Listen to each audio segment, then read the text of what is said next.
Unemployment of September this year was 15.9%, considered somewhat high by American standards, although much better than 2010 with about 10.3 million jobs created since February 2010.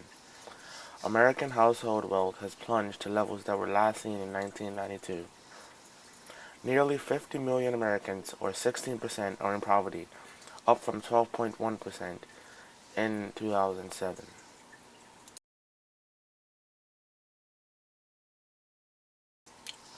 In the 1980s, the Reagan administration began a long period of deregulation. From 1978 to 2008, the average salary for workers outside of investment banking in the U.S.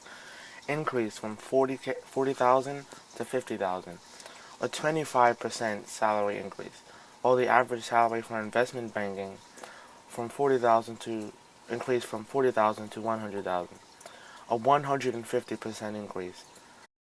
By the end of the 1990s, many workers in the financial sector were being jailed for fraud, but many Americans were losing their life savings. Large investment banks began merging and developing financial conglomerates. This led to the formation of the giant investment banks like Goldman Sachs. The deregulation of the banks by the Reagan administration allowed the banks to do whatever they want. One of the things they did was sell their debt, which is called CDOs. They would make risky loans and pay someone to rate their debt with a AAA rating. Someone would then buy his or her debt thinking that it was a AAA when it was very likely not.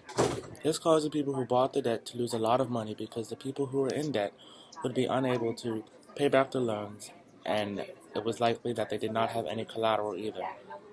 This was a crucial part of the recession of 2008. Today I spoke with Mr. Hammer, an American citizen, about this terrible economic crisis. I asked Mr. Hammer a few questions. First, I asked him to explain the process of developing a CDO. He replied that the sale of CDOs are only challenging up to the point of getting a AAA or AA rating. After that, it becomes easy to sell your CDOs. Next, I asked him how the average American would be affected by this recession. He replied that the average American would be affected most by this recession because they will be the ones to lose everything: their savings, their pensions, and sometimes even their homes.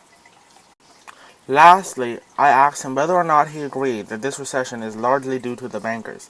To this he replied that it is largely due to the bankers and that their marriage with the government. But the average American is also to blame for repeating past mistakes and greed. And this is Derek Tucker Peters reporting your afternoon news.